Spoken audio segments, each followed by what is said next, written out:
I'm Hannah, and I'd like to welcome you to our presentation of our project, Out of Phase, Addressing Wellington's Reputation as the Jaywalking Capital of New Zealand. So our client for this project is the Wellington City Council, and in particular the City Planning Division. They have data on traffic behaviour, but they don't know much about pedestrian behaviour. Because of this, we chose to focus on walking in the CBD. So why focus on walking? As we're all aware, walking has many health benefits. People who walk more tend to be fitter, weigh less, and live longer. There are also social benefits. Walking around the city is a socially inclusive activity, and there's less crime when there are more people out walking on the streets. Wellington is known as a walkable city, and we want to encourage this. To put this in a public health context, we wanted to look at the safety of walking in the CBD, and to look at ways of reducing the burden of injured pedestrians on services such as the emergency department, orthopaedics, and neurology.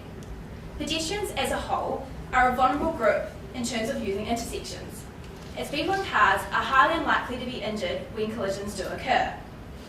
I'll now pass you on over to our introduction team, Josie, Rachel and Hayley, to further set the scene for our project.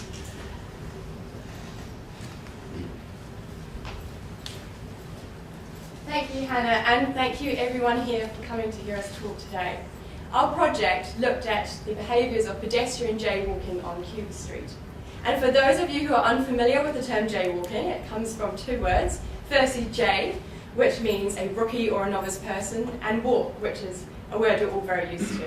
So colloquially speaking, jaywalking is most often used to describe a pedestrian crossing the road against the red pedestrian crossing light, or the pedestrian crossing the road away from the designated pedestrian crossing area. So to set the scene, we'd like to show you a video from the New Zealand Film Archives that shows some trailblazing health promotion around the dangers of jaywalking in 1952.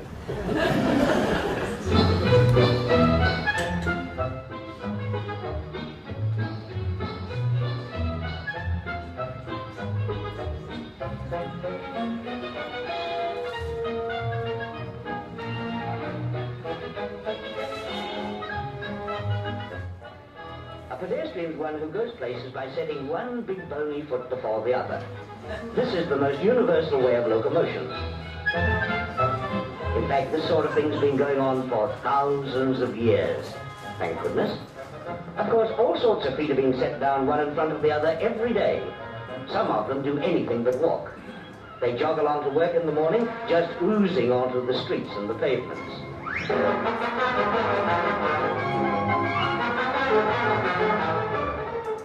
Morning tea time.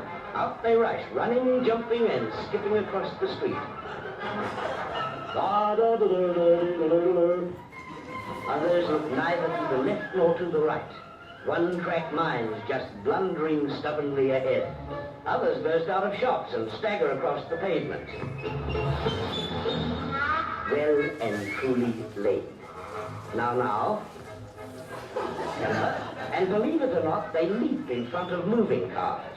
Most of them suffer from an anxiety overdrive, a mania for achievement, always an urge to get there quicker. Others move as the spirit moves them. In fact, there seems to be a feud between the much maligned motorist and these excitable pedestrians. The motorist usually wins because he's got a ton of steel behind him. But what with mud in his eye, dust on her clothes, and where was I? Exhaust on her nylons. Wondering, will I? Should I? No? Yes, right, here goes. Do you wonder at the gentle chuckling of the undertaker? For these people do anything but walk. They aren't pedestrians at all. They're jaywalkers with a capital J. And J to you too. Actually, these things do happen. This is the way people cross the road in thousands every day. Well, of course, if you want to end up in the casualty ward of the hospital, you go right ahead. Well, goodbye.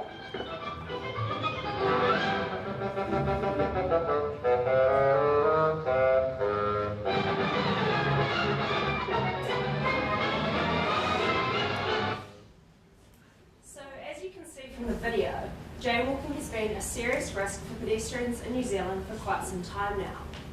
As roads are becoming increasingly congested with traffic, we're seeing increasing numbers of pedestrian injury.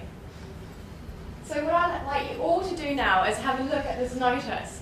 And can you please raise your hands nice and high if you've ever seen this notice before? Oh wow, that was a lot better than our group when we asked the same question at the beginning of August when we started our project. In fact, none of us had, which is a bit sad because they're actually all over Cuba Street, posted to the signposts, pedestrian crossings there. So obviously jaywalking is a risky behaviour as could potentially be hit by oncoming traffic. Well, these risks have been studied on a global scale, and it was found that pedestrians and other vulnerable road users account for a staggering almost half of road traffic deaths. And unless there are continued improvements, by 2030, road traffic collisions are predicted to be the 4th leading cause of lost disability-adjusted life years. So to bring this back home, Wellington itself is actually known to be the jaywalking capital of New Zealand. It's not very hard to see how we have such a bad reputation, as we have the country's worst rates of pedestrians being involved in crashes. But the question is, should pedestrians be being blamed for this bad reputation, or is it a case of city design and a car-focused culture? And as Hannah mentioned right back at the beginning, Wellingtonians love to get from A to B on their feet if they can, as opposed to taking other forms of transport.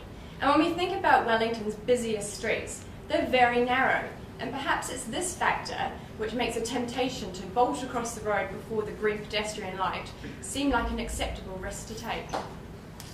So in the past 5 years, 5% of crashes in Wellington involved pedestrians, and this is much higher than that of central Auckland's 3.2%, even though Auckland is a larger city with more vehicles travelling its roads each day.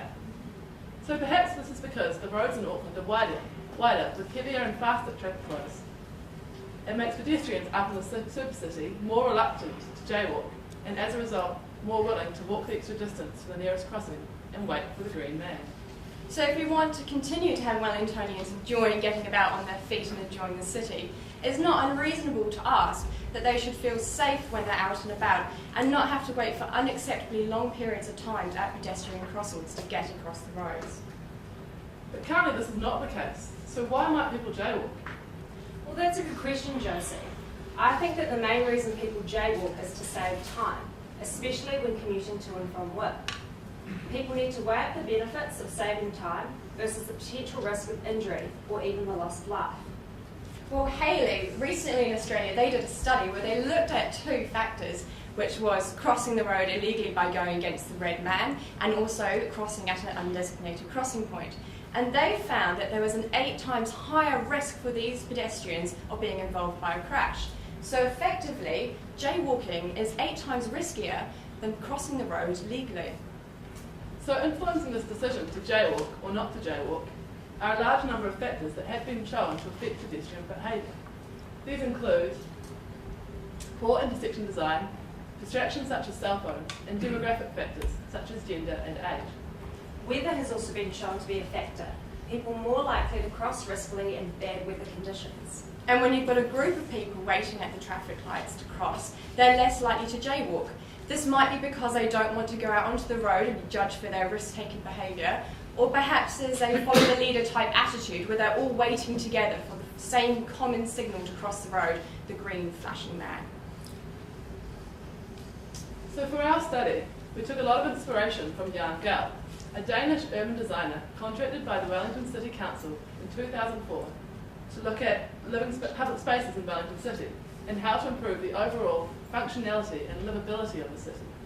He talks passionately about making a city environment that allows people to cross the roads frequently and without complications.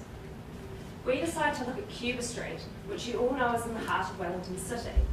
Cuba Street is filled with pedestrians, both leisurely walking as well as commuting to and from work and to the nearest cafe for their caffeine fix.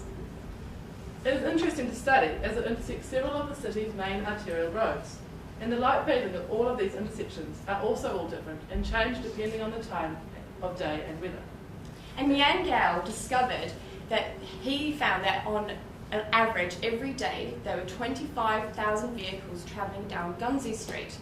He then looked at Cuba Street next door on the same days and found that on average there were 19,000 pedestrians crossing.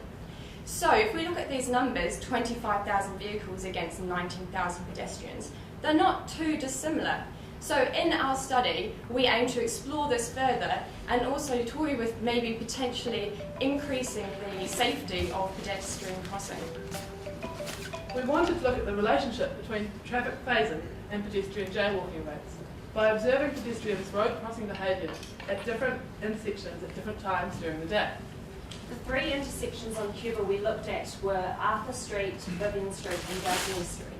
And we wanted to explore the effect, if any, that these different light signal phasing times had on the behaviour of pedestrians crossing the road. We thought that the variation in these different light phase times may in fact be influencing the individual's decision to jaywalk, and that the inconsistency between each of these intersections may be making it difficult for pedestrians to travel in and out of the city centre. So now that we've set the scene, we'll take a look at what we did, and I'll pass you over to Pete and Alex now. Thank you, Haley. I'm Peter and this is Alex, whose sultry voice you're about to hear in the video that we made. So I hope this will explain our methods.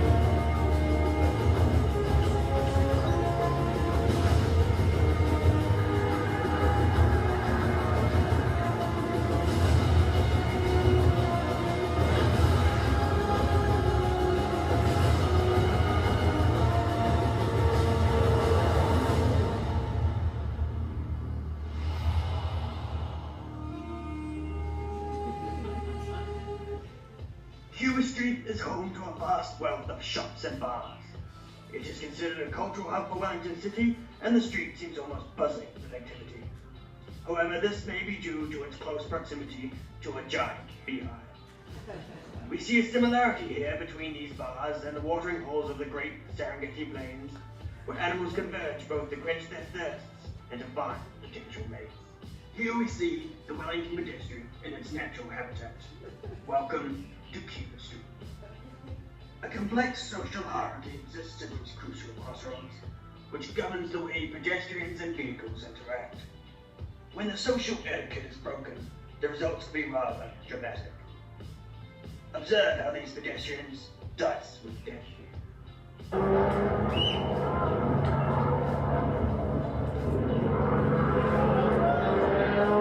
Oh my goodness.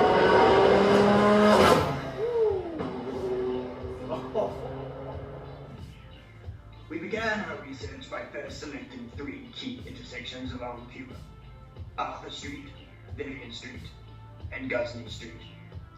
These three intersections vary greatly in their setup and were crucial to our analysis.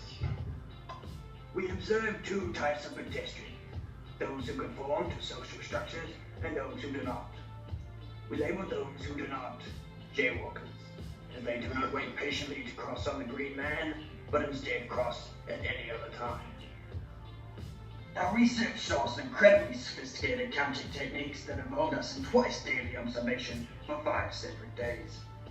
We observed their habits at their midday meal between 12 and 1 p.m. and as they retreated to their shelters for the night between 5 and 6 p.m.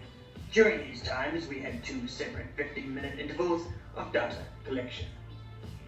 We further split these jaywalkers into those who began their traverse on a flashing red man and those who chose to cross on a solid red man.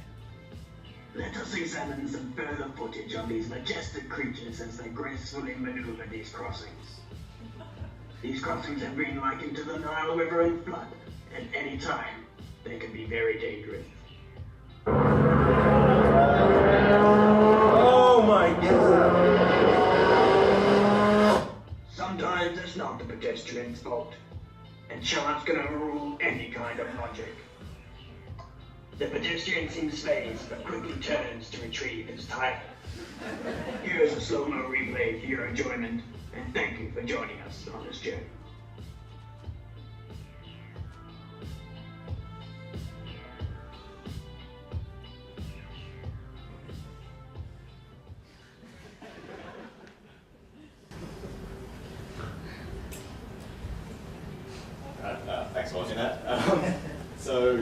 sort of orientate everyone, for those of us who aren't as familiar with Keep Street as others, this is just a quick map of the 3 intersections that we focused on. So if you're sort of walking from the waterfront up here through the pedestrian mall, the first one you come to is Ghuznee, which involves the pedestrian mall as part of it. So you have sort of the 2 yellow roads there in the heat of Keep Street.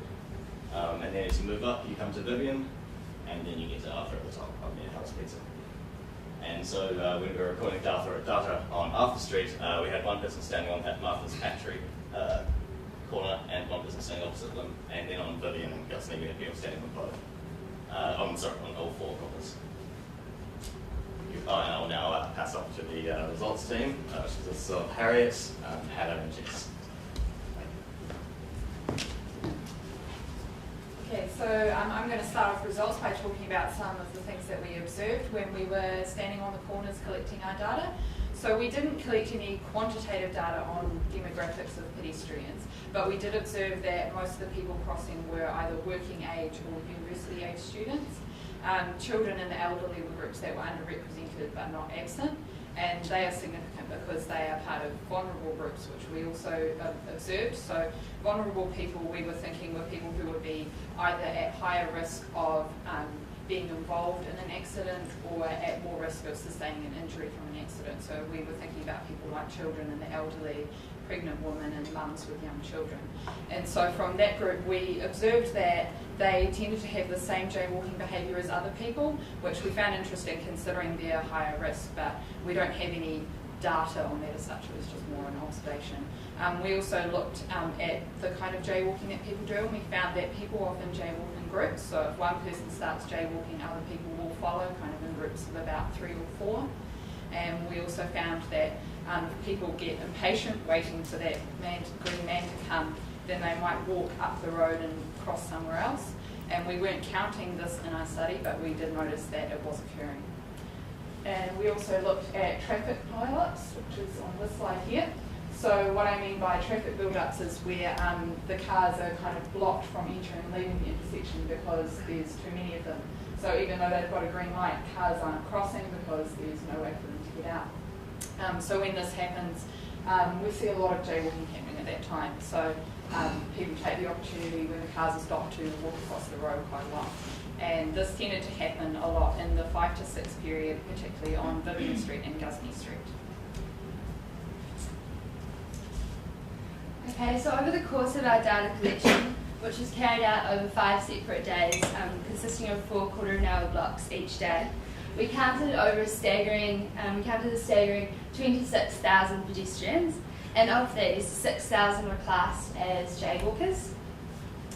So this first graph shows the total number of pedestrians in the green and the total number of jaywalkers in the blue by intersection, and also at the different time periods in which we did our data collection, so lunchtime and in the evening.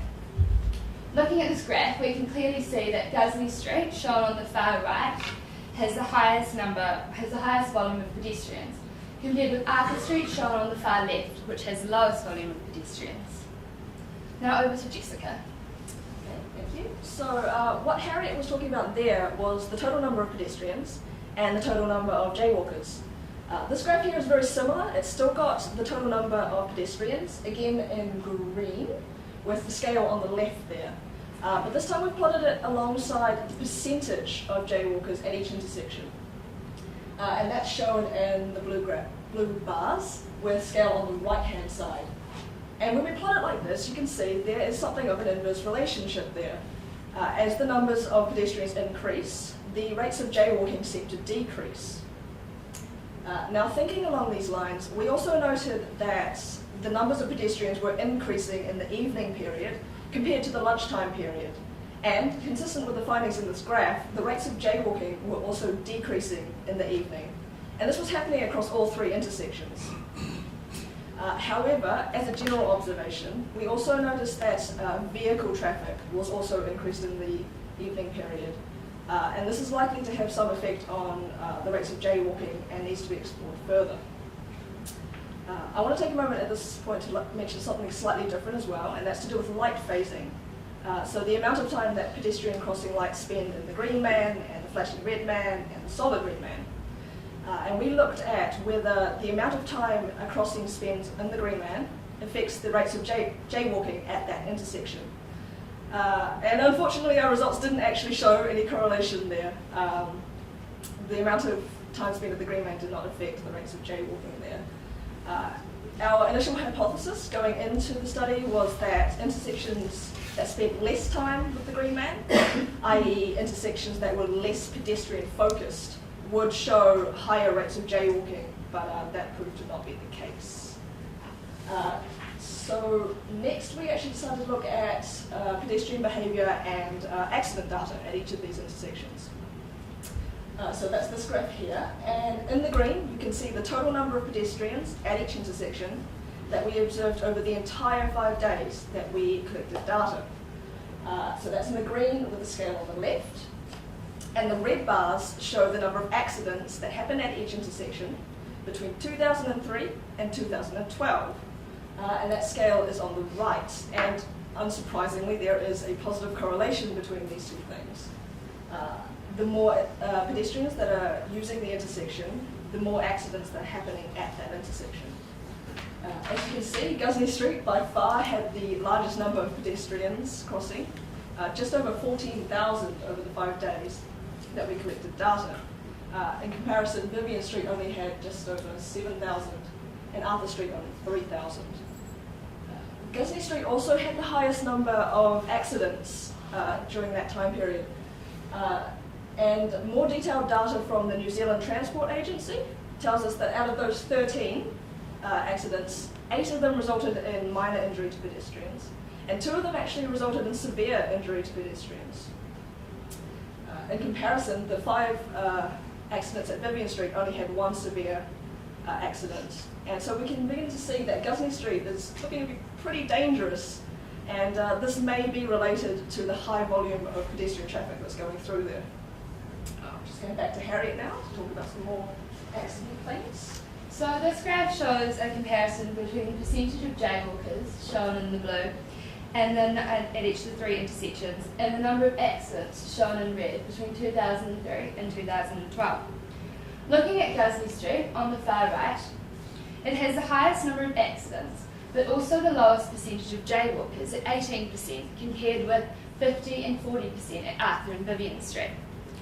Ghuznee Street has a disproportionately high number of accidents for the percentage of jaywalkers, compared with Arthur Street, which had a high percentage of jaywalkers, but only 1 minor accident between 2003 and 2012.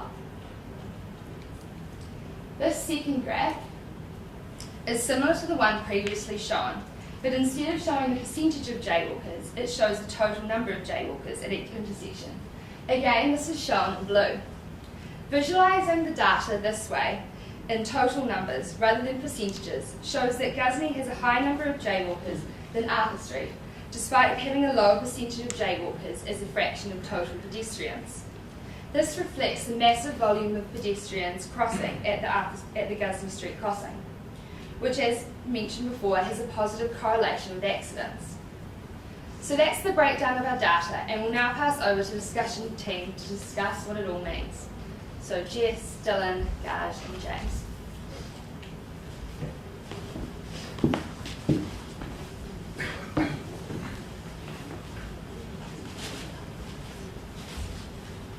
As our results have shown, jaywalking is a prevalent activity in Wellington CBD. Almost a third of 24,000 crossings were recorded as illegal. In fact, jaywalking is an illegal activity, but it is rarely penalised in New Zealand. There have only been 23 fines, $10 for children and $35 for adults, across the entire country since 2006, of which 10 were in Wellington. Jaywalking is an inherently risky behaviour because 90% of the pedestrians' accidents on Cuba Street were recorded as being due to pedestrians crossing heedless of traffic or not complying with the traffic signal. However, we showed that jaywalking rates don't correlate with accident rates.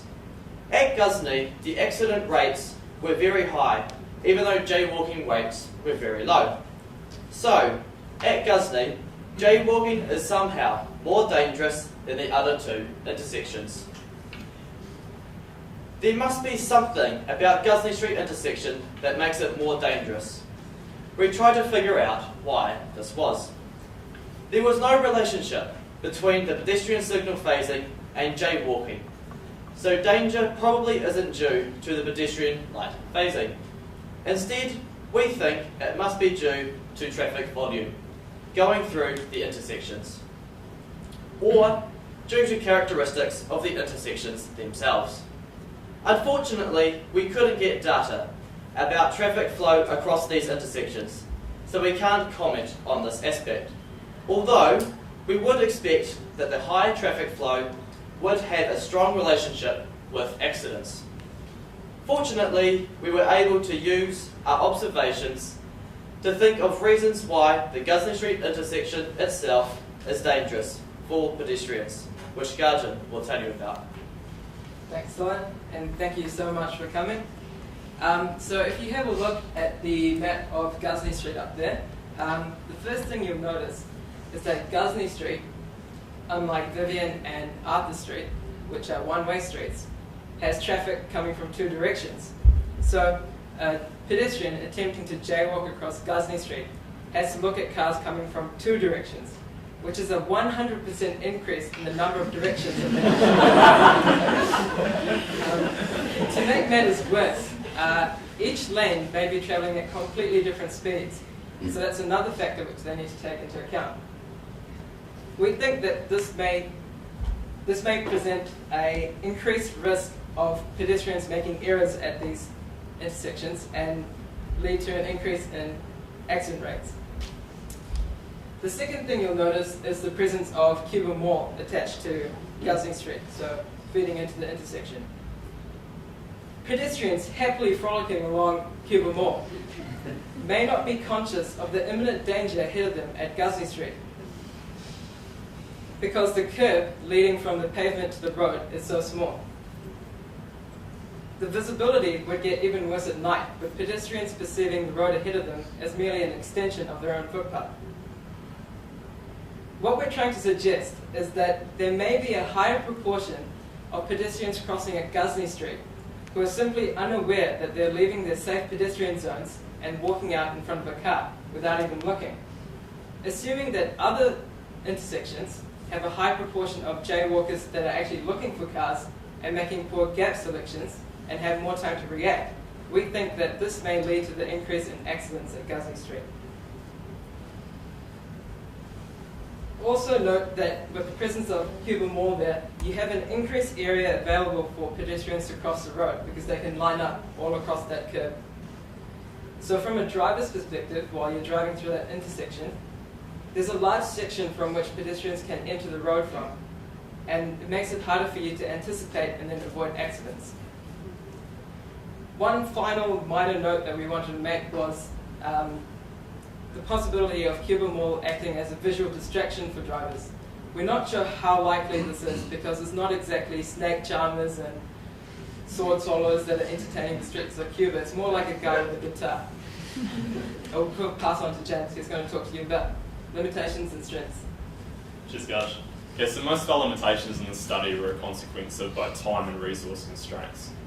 So with our controls, we controlled for obviously the time of day that we did the data collection and also the amount of time. However, we didn't control things such as pedestrian demographics and also the number of vehicles that were going through each intersection.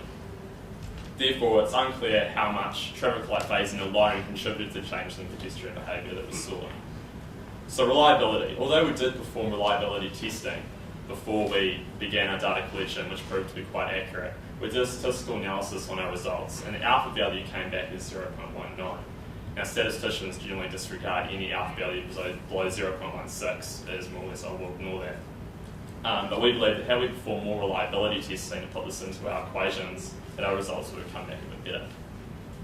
So we had limited information on patient demographics and also pedestrian demographics, and also drivers of pedestrian behaviour. This could have identified high-risk groups, such as maybe young people or older people with limited mobility, and help guide public health interventions. We also figured that surveys on why people do or do not jaywalk, or incentives that would encourage them not to, would be vital information in guiding policy. Another possible limitation is that the young women in our group were quite easily distracted by the high amounts of good-looking messy students who spelled nothing like chemistry. Now we figured that surveying would actually kill two birds with one stone. Not only would we require some good qualitative data, also provide an opportune icebreaker for these girls to potentially chat to these lads. So on to the strengths of our study.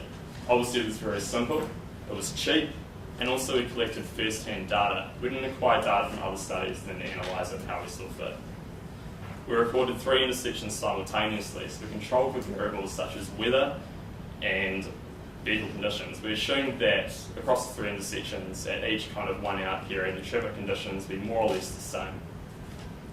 Also, although it's not the first study that was performed in Wellington on pedestrian behaviour, we have developed a basic and replicable methodology framework for assessing pedestrian behaviour intersections that could be applied anywhere throughout the country.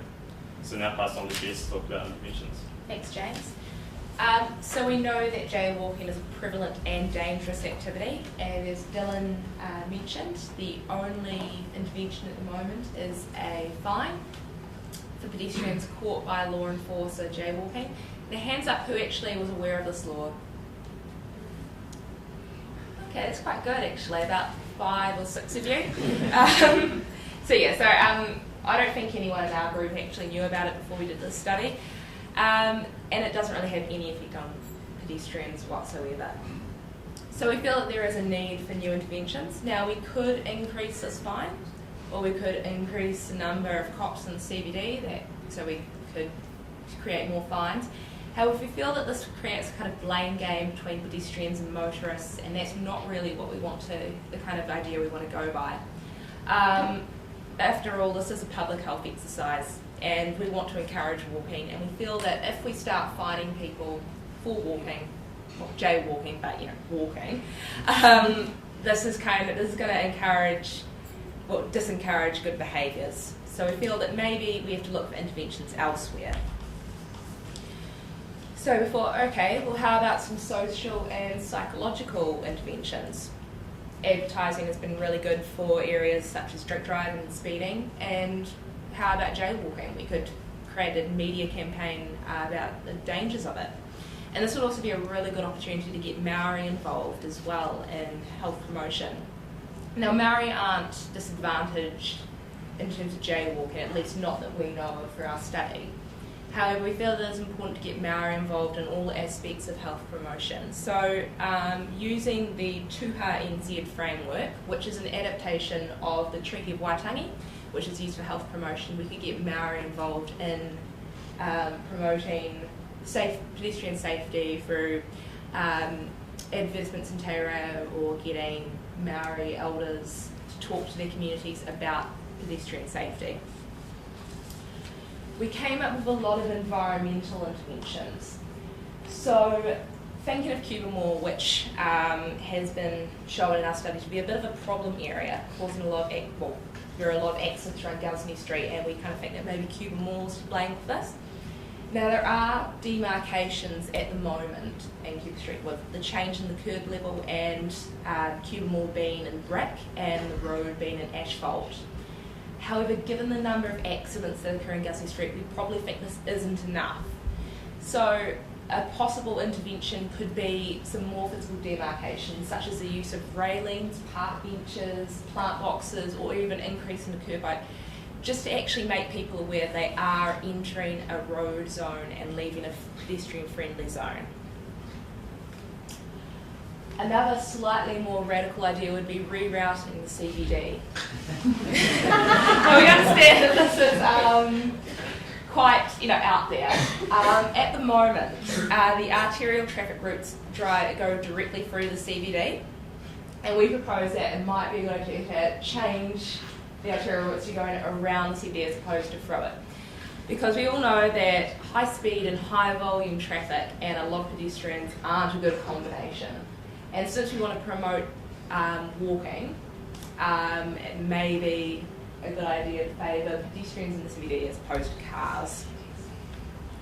Another possible idea could be extending Cuba Moore to Vivian Street to promote more walking.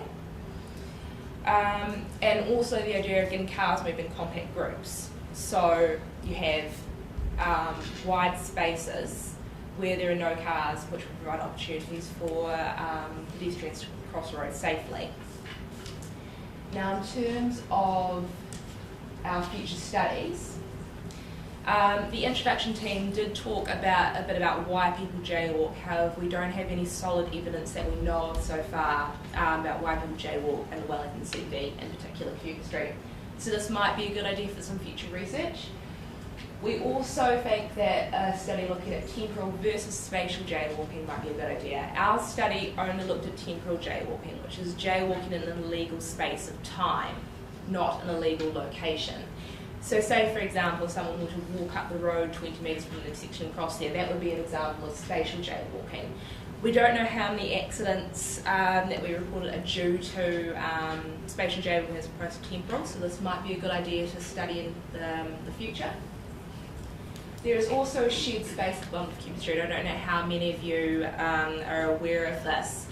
It's basically by the waterfront, and it's an area where cars, pedestrians, cyclists can all kind of use the space freely. We don't know how this interacts with the motorist-pedestrian dynamics, so this might be a good idea to look into the future. And also we feel that a pilot study on traffic flow across Cuba Street as opposed to along it might be a good idea for the future. And now we'll pass on to Clark for conclusions.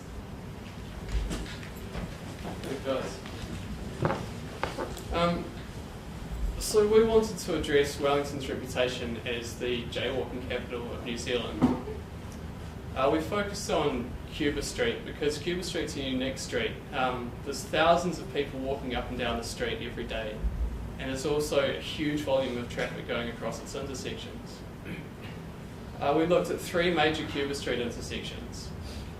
And what we found was that even though jaywalking is an inherently dangerous activity, the rate of jaywalking doesn't actually drive the rate of accidents along those intersections. We also found that the signal phasing timing didn't influence pedestrian behaviour that was unsafe. So there must be something else going on that's influencing the safety of pedestrians along Cuba. I had this down just before. So an unexpected finding of our study was that the Ghuznee Street intersection is a lot more dangerous than the other 2 intersections. Ghuznee Street is actually the most dangerous part of the entire length of Cuba Street. There was a lower proportion of people jaywalking at the Ghuznee intersection, but those people who did choose to jaywalk were at a disproportionately high risk of injury. So what this suggested to us was that there must be something about the Ghuznee intersection that's dangerous, rather than the behaviour of the pedestrians using it. We've come up with some reasons why this is, and some interventions that could be put in place to make that intersection and the wider CBD safer for pedestrians.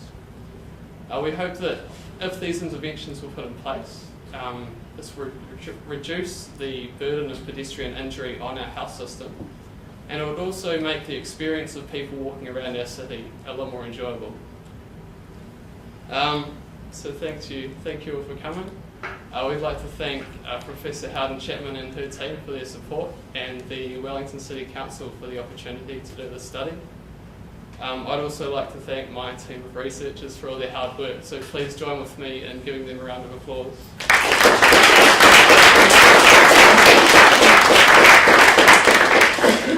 I'll invite them to come up the front and we'll take some questions from the audience.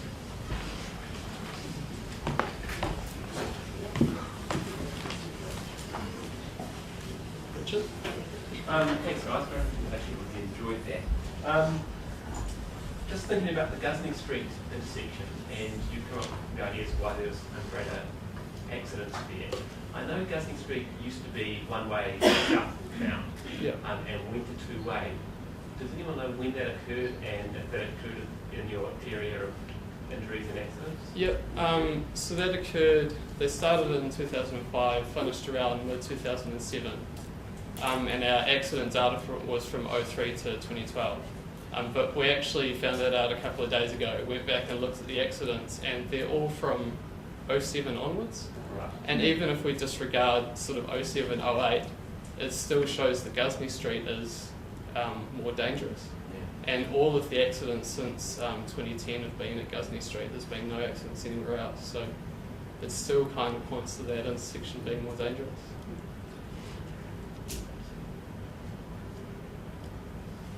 Thanks so much. It was wonderful, great graphics.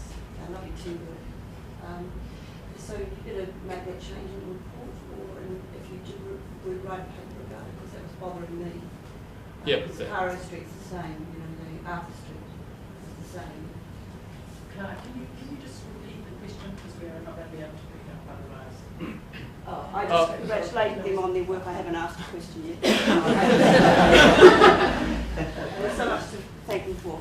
But I just think that Richard's point is an important one, and that you need to change that in your report or and in any subsequent paper, because I was bothered too about the fact that Caro Street, Arthur Street is Caro Drive now, isn't it? Yeah. One house Arthur, Yeah. and then past Cuba it's Caro Drive, that's right, and that didn't used to be there, and so you just really undermines your argument, because anybody that knows it knows that from 2003 to 2007, I wasn't sure what the date was, that those intersections substantially changed. So. Yeah, we lots of us aren't from Wellington, so we weren't aware of that. But now that we have found it out, we will be adjusting that in our report. Yeah, well done. Have you got any comments to make about the relative speed of the traffic in those three different streets, and also whether there's any potential role for traffic calming to actually slightly slow that traffic? We didn't have time to get data on traffic flow or traffic speed. We did seem to think that traffic speed was higher at the Arthur Street Caro Drive intersection, because it does go on to an 80k zone. And we think that especially at the Ghuznee Street intersection, if we could calm down, because the traffic flow across there was quite patchy, so jaywalking might have been a bit more difficult to judge at that place. So if we can make the flow more, Gajan had an analogy about food boluses going down an esophagus, more uniform, I guess, it might make it a bit safer. Thank you. Sorry, I've got another question. So, you talked about the length that the green man was visible and the association between jaywalking and that. Did you look at the length between the green men and the association between that and jaywalking? So how long it takes for the green man to come? So the green man time was the percentage of the time spent in the green man phase as a percentage of the total light phase. So say if it was 5 seconds in a total of 110 seconds. And we showed no relationship between the green man being the chance to cross and the rate of jaywalking. We also looked at the time in the red band phase, which was, we counted as the waiting time, and there was no relationship there either. So it really seems like light signalling doesn't actually influence pedestrian behaviour. Thank you.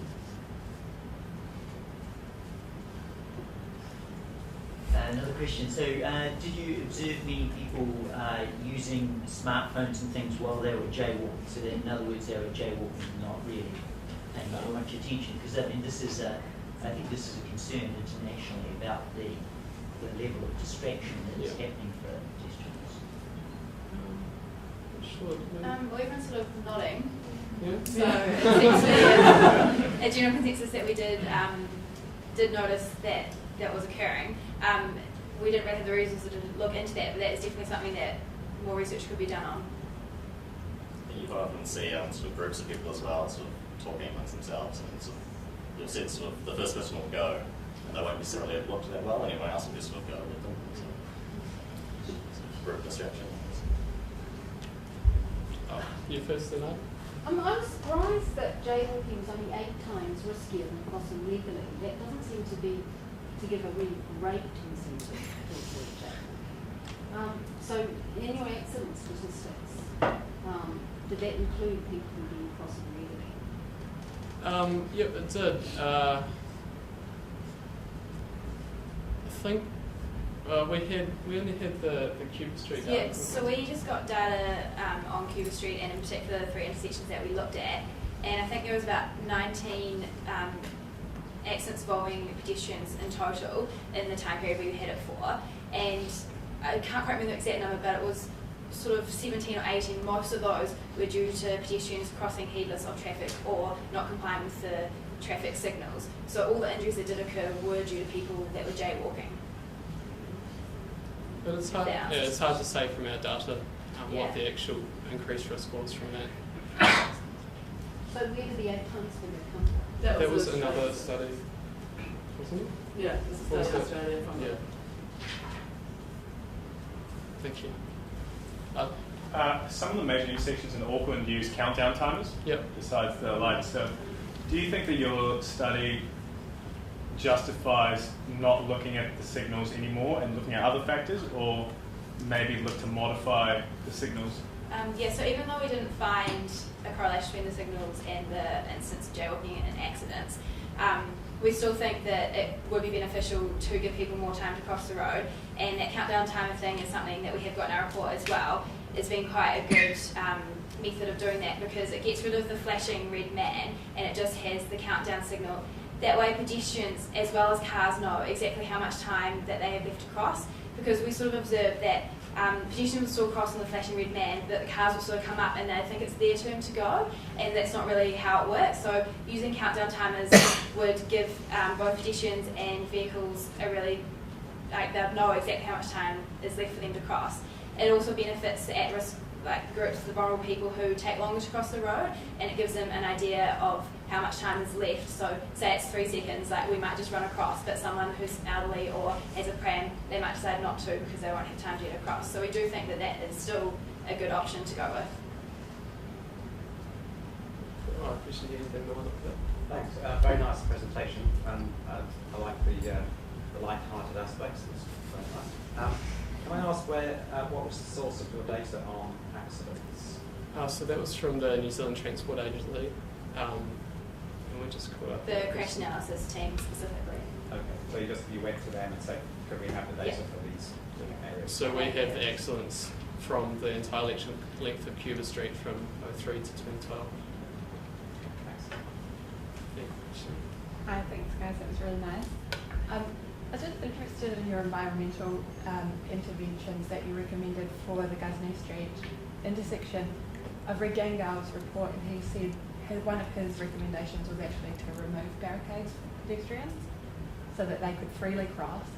And I also noticed all of your interventions recommended restricting pedestrian behaviour, and I was wondering if you considered any type of intervention that might actually reduce the vehicle traffic risk on pedestrians, like reducing speed or making them move in a less straight direction or something like that, to actually benefit pedestrians and restrict cars rather than the other way around?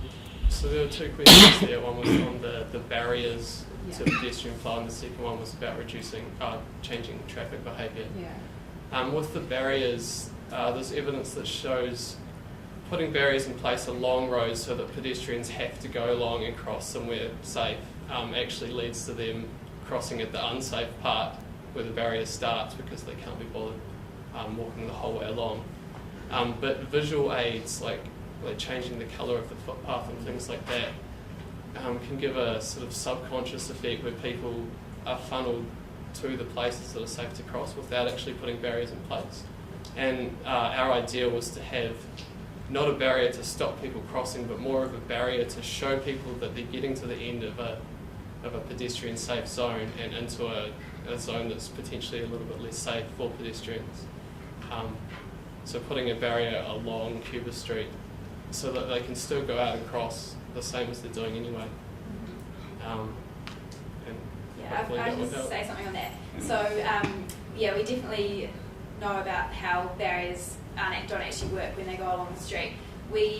Because Cuba Mall ends and then there's a road right there, they shouldn't be crossing there because they're crossing straight up into a road. So we just wanted to have a way to like show to them that they are heading onto a road. They need to move over to cross onto the footpath that's ahead of them, and that's more of what we're talking about for that part in particular.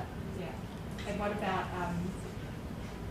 because your interventions targeted pedestrian behaviour, what about modifying car behaviour? There was one suggestion about modifying car behaviour. Yeah, so there's, Oh, yeah, rerouting. there was the rerouting, there was the making CBD public transport only. There was also changing instead of focusing at the lights at the intersections themselves, changing the lights further out so it smooths the flow of traffic. Because we noticed at the one-way intersections, when the traffic backs up, there's often chances to cross that are actually reasonably safe when it's backed up in front of the intersection where the cars are going and the cars coming in can't get in there. It sort of smooths it out and people cross jaywalking, but it seems reasonably safe. But Ghuznee didn't seem to do that because there's things going in all directions. So maybe if we can change the lights going into Ghuznee and smooth out that flow, then it would make it safer for pedestrians. If that makes sense. Cool, thank you. Thank you very much for your presentation. I really enjoyed it. Is there a reason why you're not suggesting making Ghuznee Street one way again? Because you said that all the accidents have occurred only on Ghuznee Streets since it went to way. Is that what it wasn't in your presentation? I thought someone just said it. There were a few during the transition period, sort of 07, 08, so it's difficult to say. I don't know the exact date when it got changed over, but no, we hadn't actually considered changing Ghuznee back to one way. Question? Thanks, that was interesting. I was wondering, you've categorised jaywalking as negative and bad, and your definition of jaywalking at the start showed that very clearly.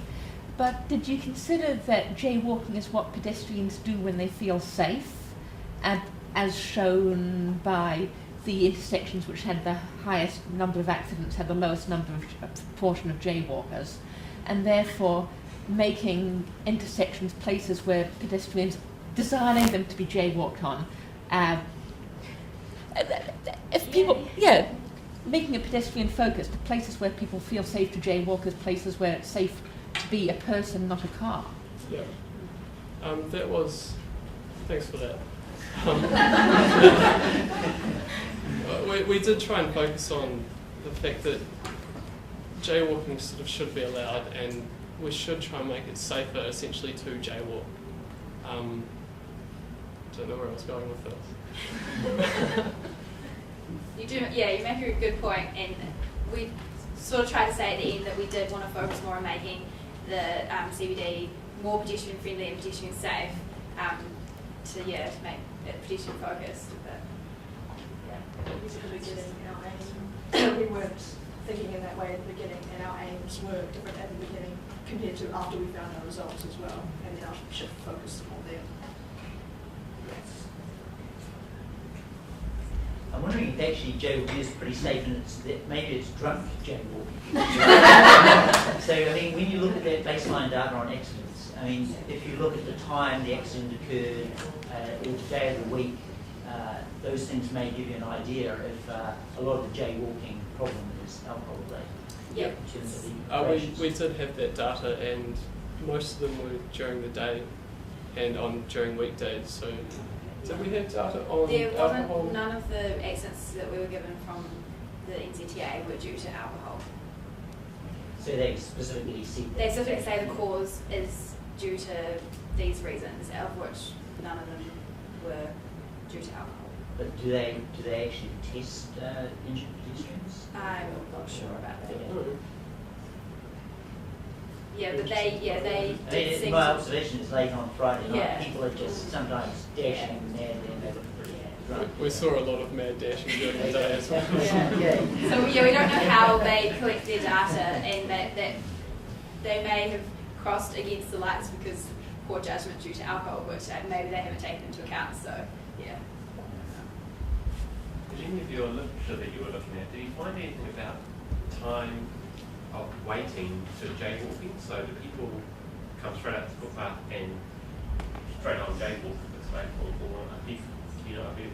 any studies that look at people that wait there for a certain amount of time and then jaywalk because either the light's taking too long for them or what? It's difficult to find these types of studies. They don't seem to be very common, but I don't think we had any. Yeah, so I don't have any studies, but from our observations of standing there and watching this all happen, people would come up and straight away, if they could cross, because there wasn't any traffic, they would.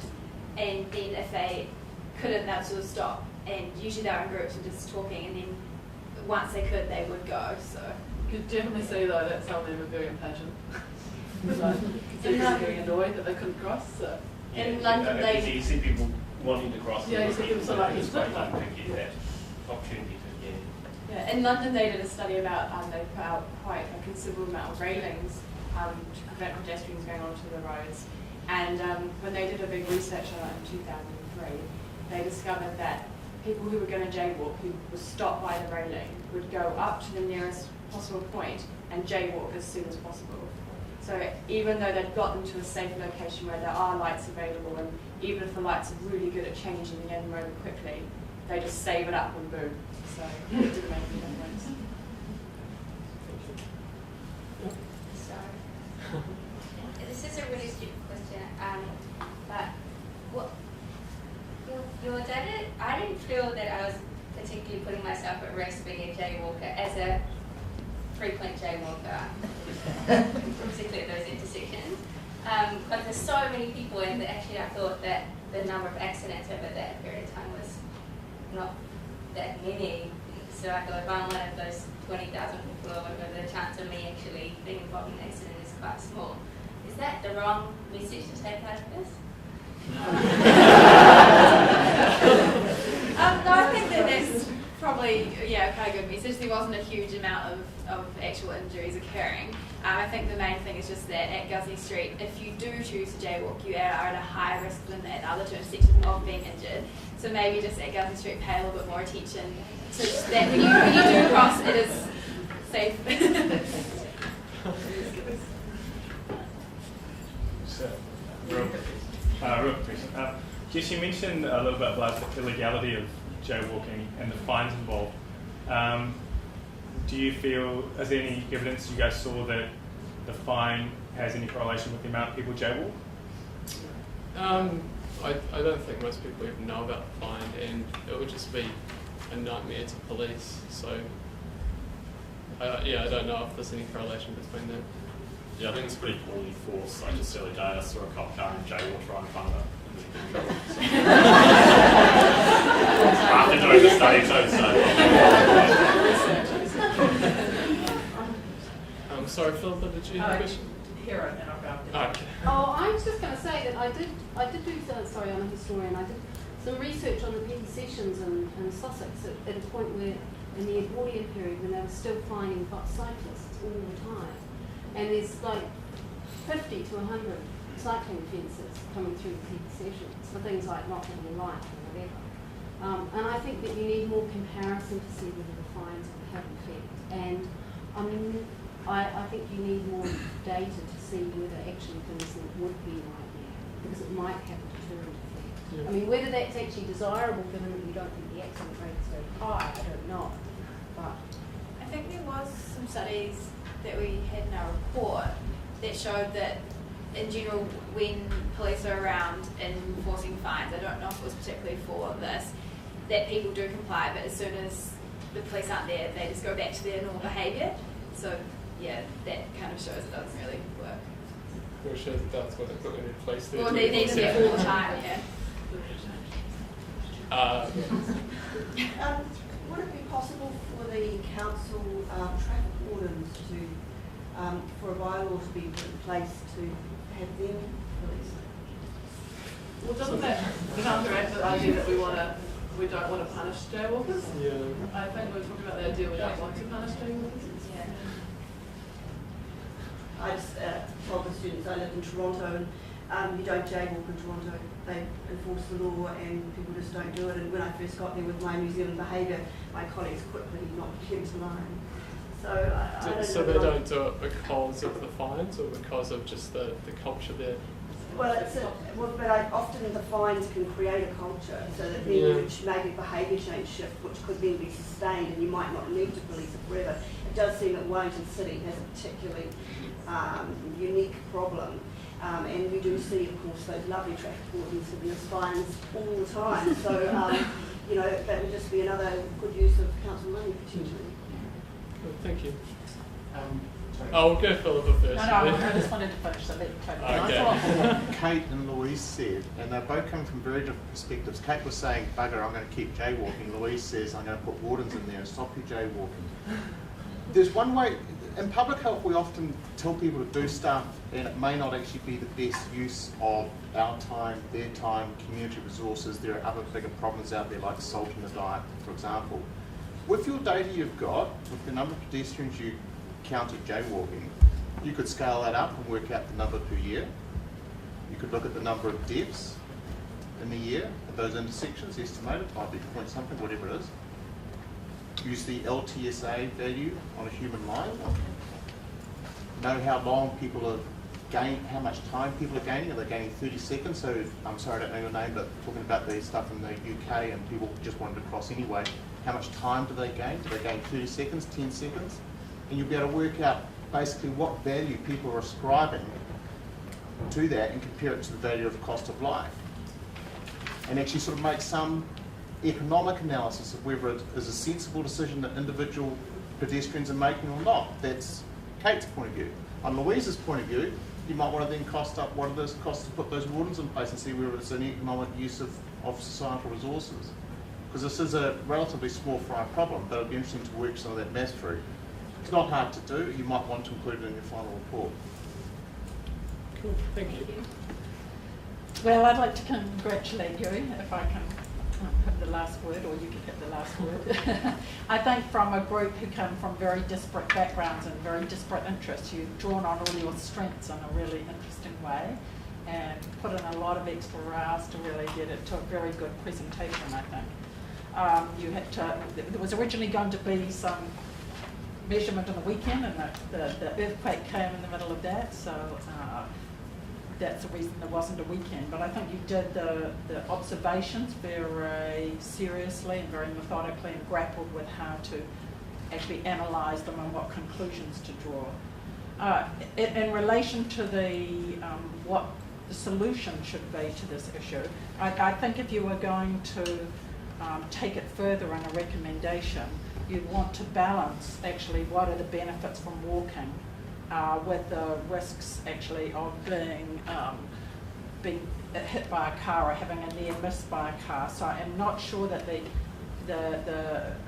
which is what we're doing in our big active study, I'm not sure you'd want to look at just having wardens going there or saving 2 minutes. It's the fact that the population in Wellington is fitter and healthier and better educated in the sense that about the benefits of walking and where they choose to live. So I think you've put your toe in the water in a really important area. We videoed it and hope that which the council will be able to see.